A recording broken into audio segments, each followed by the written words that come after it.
I tell our people the same thing. Now that's offended some, but as I'm sure you're well aware by now, that doesn't really matter to me. I would much rather have you mad at me than God mad at me. I would much rather have our people at our church mad at me than to have the Father mad at me. Because when I stand before Him one day, He's not going to be like, oh, okay, no problem. I know Sister so-and-so was upset, so I'll let that slide. He calls us to walk in purity and righteousness. He calls us to be obedient, and He calls us to stand with one another.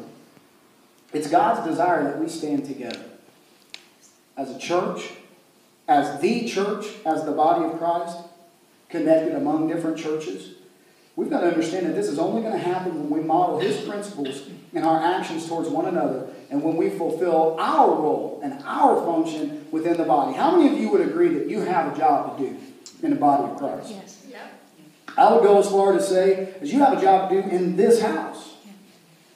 Pastor Ivan and Julie, they can't do it by themselves. Yes. It's not up to a select few.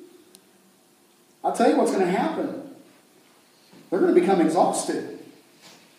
Now, I thank God that we're seeing great things in our church now, but the first church that I pastored, I had to do everything. My wife was the youth leader. I was leading worship and preaching.